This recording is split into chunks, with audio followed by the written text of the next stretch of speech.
ఈరోజు మనం చతుర్ముఖ సంశ్లిష్టాల్లో స్ఫటిక క్షేత్ర విభజన ఏ విధంగా ఉంటుందో మనం చూసుకుందాం. ఈ చతుర్ముఖ సంశ్లిష్టాల్లో స్ఫటిక క్షేత్ర విభజన చతుర్ముఖ సంశ్లిష్టం అంటే సమన్వయ సంఖ్య ఎంతమ్మా అంటే మనం ఫస్ట్ చూసుకోవాలి. సమన్వయ సంఖ్య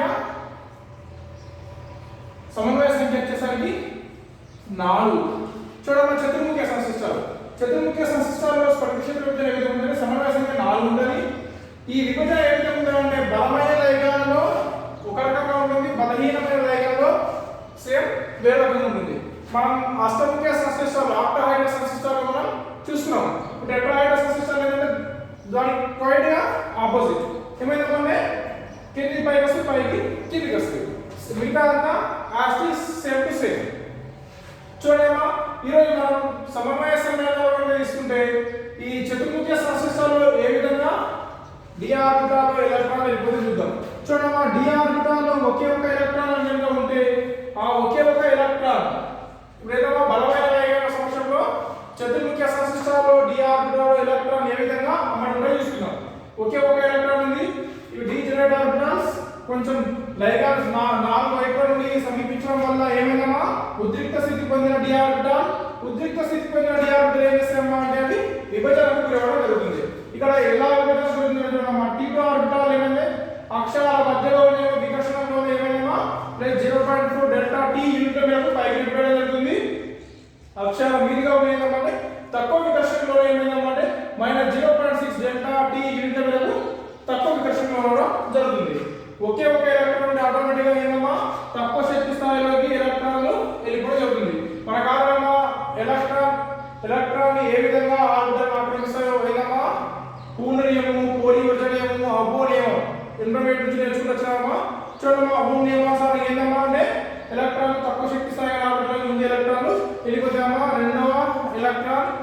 రెండవ ఎలక్ట్రాన్ ఆటోమేటిక్ గా వెళ్ళిపోతామా ఇందులోకి వెళ్ళిపోవడం జరుగుతుంది. మనం ఒక్కొక్క ఎలక్ట్రాన్ కనుక తీసుకొని రాస్తున్నప్పుడు ఇక్కడ ఏమైందో చూడమ్మా అంటే ఇక్కడ ఒకే ఒక ఎలక్ట్రాన్ వచ్చింది. లోహ అయాన్లో డి ఎలక్ట్రాన్ సంఖ్య ఎంతమ్మా 1. ఆ ఒక ఎలక్ట్రాన్ ఇందులోకి వెళ్ళిందమ్మా ఈ ఆర్బిటాల్లోకి వెళ్ళడం జరుగుతుంది. ఇప్పుడు ఈజీ అంటుంది ఇక్కడ గ్రేడ్ సంస్కరణ లేదు కాబట్టి ఓన్లీ ఈ వెళ్ళడం జరుగుతుంది. ఇక్కడ ఈలో వెళ్ళడం జరుగుతుంది కాబట్టి ఈ ఎలక్ట్రాన్ ఏదైనా ఒకే ఒక్క ఎలక్ట్రాన్ ఇవ్వడం జరిగింది. నెక్స్ట్ లేదు T2 లోకి ఎలక్ట్రాన్ వెళ్ళలేదు. మనం డెల్టా T ని ఏ విధంగా డిఫైన్ చేసామో ఈ ఆర్బిటాల్ ఎలక్ట్రాన్ సంఖ్య ఈ ఆర్బిటాల్లోని మొత్తం ఎలక్ట్రాన్ సంఖ్య ఇంటూ -0.6 ప్లస్ T2 ఆర్బిటాల్లోని మొత్తం ఎలక్ట్రాన్ ఇంటూ ప్లస్ 0.4. ఇది మన సూత్రం మామూలుగా సిఎఫ్సి కూడా. ఇప్పుడు ఏమైనా ఒకే ఒక ఎలక్ట్రాన్ ఉన్నదో ఈ ఆర్బిటల్ ఏంది కాబట్టి ఈ ఆర్బిటల్ ఎలక్ట్రాన్ సంఖ్య ఎంతమ్మా 1 ఇంటూ -0.6 ప్లస్ T2 లోకి ఎలక్ట్రాన్ వెళ్ళలేదు. T2 ఆర్బిటల్ లోకి ఎలక్ట్రాన్ వెళ్ళలేదు కాబట్టి 0 ఇంటూ ప్లస్ 0.4 1 ఇంటూ -0.6 ఎంత పడుతుందంటే -0.6 ప్లస్ 0 ఇక్కడ రాస్తా చేద్దామా -0.6 డెల్టా t. చూడమ్మా ఒంటరి ఎలక్ట్రాన్ ఉందేమో ఒకటే కాబట్టి ఒంటరి ఎలక్ట్రాన్ కింద 1 సేమ్ వేస్తుంది. ఆక్టాహైడ్రస్ సంశ్లిష్టాల్లో మనం ఏ విధంగా అయితే రాస్తున్నామో సేమ్ టెట్రాహైడ్రస్ సంశ్లిష్టాల్లో మనం ఏ విధంగా బలమైన లైగన్ సంశ్లిష్టంలో చతుర్ముఖ్య సంశ్లిష్టాల్లో సేమ్ అదే విధంగా రాసుకోవడం జరుగుతుంది. ఇక్కడ ఏంటంటే తేడా చూడమ్మా ఈ ఆర్బిటల్ ఏమో పైకి పడుతుంది ఎందుకంటే అక్షరాల మీదుగా వస్తున్నప్పుడు లైగన్ అనేది ఇప్పుడు ఏమైందమ్మా అక్షరం మధ్య రావడం ఇది పైకి జరుగుతుంది. అంటే ఏమైందమ్మా కిందికి రాసేసుకుంటే మనం యాస్టిస్ ఆక్టాహైడ్రస్ సంశ్లిష్టాల్లో ఏ విధంగా అయితే ఉందో అదే విధంగా ఈ ఎలక్ట్రాన్ వ్యాసాన్ని రాసుకోవచ్చు. రెండవ ఎలక్ట్రాన్ ఆటోమేటిక్ గా డి ఆర్బిటాల్ సంఖ్య 2 అయితే ఎందుకు వెళ్తామా ఈలోకి వెళ్ళిపోయినాయి ఇక్కడ లేవు. Same 2 into -0.6 plus 0 into something 0 plus 0.4 12 -1.2 delta T అని రాస్తాం. సేమ్ అదే విధంగా మూడవ ఎలక్ట్రాన్ చూడమ్మా మనకు బలమైన లైగాలు వచ్చినప్పుడు ఏమైందమ్మా ఓహ్మ్ నియమానికి వ్యతిరేకంగా ఏం చేస్తామో ఎలక్ట్రాన్ ఇక్కడ వెంటనే జత కూడా జరుగుతుంది. కాబట్టి బలమైన లైగాన్ మన లైగాన్ వచ్చి తీసుకోవాలి. బలమైందా బలహీనమైందా?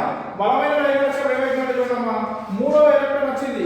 మూడవ ఎలక్ట్రాన్ మామూలు అయితే పైకి వెళ్ళిపోవాలి, కానీ ఇక్కడ బలమైన లైగాన్ వస్తుంది కాబట్టి ఏం చేస్తాం, ఎలక్ట్రాన్ ఇక్కడనే జత కూడా జరుగుతుంది. కాబట్టి లోహాయన ఎలక్ట్రాన్ సంఖ్య 3 అయితే 1 2 ఇక్కడనే జత ఉంటుంది, ఇందులోకి వెళ్ళిపోలేదు. రైట్. నాలుగవ ఎలక్ట్రాన్ ఏం చేస్తామా, నాలుగవ ఎలక్ట్రాన్ ఇక్కడ జత కూడా జరుగుతుంది. అప్పుడు 4 ఎలక్ట్రాన్ ఏం చేస్తామా, 4 ఇంటూ 1 2 3 4 వీటిలోకి ఎలక్ట్రాన్లు వెళ్ళలేదు. ఐదవ ఎలక్ట్రాన్ ఆటోమేటిక్ గా ఈ ఆర్బిటాల్ వెళ్ళిపోయింది కాబట్టి ఏం చేస్తామా, పైకి వెళ్ళిపోతాయి. అప్పుడు ఆరవ ఎలక్ట్రాన్ ఏం చేస్తామా, పైకి వెళ్ళిపోతుంది. ఏడవ ఎలక్ట్రాన్ కూడా పైకి వెళ్ళిపోవడం జరుగుతుంది. ఇప్పుడు ఏమైందమ్మా, ఎనిమిదవ ఎలక్ట్రాన్ ఎందుకమ్మా పైకి వెళ్ళిపోతుంది. తొమ్మిదవ ఎలక్ట్రాన్ ఆటోమేటిక్ గా 10వ ఎలక్ట్రాన్ ఈ విధంగా ఏమైందంటే డి ఆర్బిటాల్ ఎలక్ట్రాన్లు ఏ విధంగా అంటే ఈ విధంగా ఎలక్ట్రాన్లు అనేవి అమరి ఉంటాయి. మనం రాసుకోవచ్చమ్మా. ఇప్పుడు ఎగ్జాంపుల్ డిలో 6 ఎలక్ట్రాన్లు కనుక ఉంటే ఇందులో 4 వెళ్తే తర్వాత పైకి 2 వెళ్తాయి, అంతేమ్మా. ఒకవేళ డిలో 5 ఎలక్ట్రాన్లు అనుకో, ఇందులో 4 వెళ్తే పైకి 1 వెళ్తాయి. అది ఎప్పుడు బలమైన లైగాన్ సమక్షంలో. ఈ విధంగా మనం ఏంటంటే సేఫెస్ ని మనం కనుక్కోవచ్చు. అదే ఇన్ కేస్ బలహీనమైన లైగాన్ ఉందనుకోండి, బలహీనమైన చూడమ్మా ఇక్కడ బలహీనమైన లైగాన్ వచ్చినప్పుడు బలహీనమైన లైగాన్ సమక్షంలో చతుర్ముఖ సంస్థలో డి ఆర్బిటాల్ అమరిక ఏ విధంగా ఉంటుంది చూడమ్మా. సేమ్ యాజ్ దిస్ ఈ విధంగా ఉంటుంది అనుకోండి. ఇప్పుడు ఏమవుతుంది,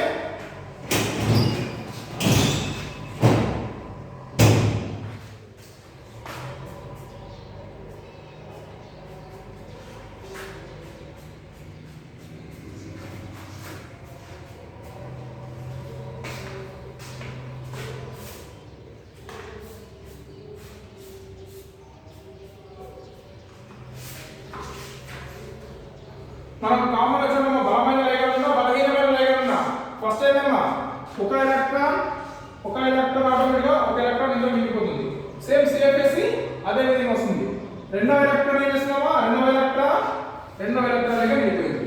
సేమ్ సిఎఫ్ఎస్సి అదే విధంగా వస్తుంది.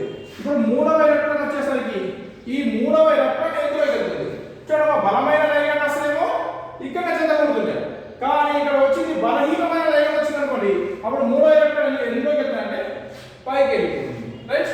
ఒక చిన్నది సింపుల్ టెక్నిక్ అని గుర్తుంచుకుంటే మనం బట్టి పట్టాల్సిన పర్లేదు. ఇప్పుడు ఏమైనా మూడో ఎలక్ట్రాన్ వచ్చింది, అప్పుడు మూడో ఎలక్ట్రాన్ కాబట్టి ఇక్కడ ఏమైనా బలహీనమైన లైగాన్ వచ్చింది, అప్పుడు ఏమైనా ఎలక్ట్రాన్ అనేవి ఒక్కొక్క ఎలక్ట్రాన్ కింద తర్వాత జతపోతుంది.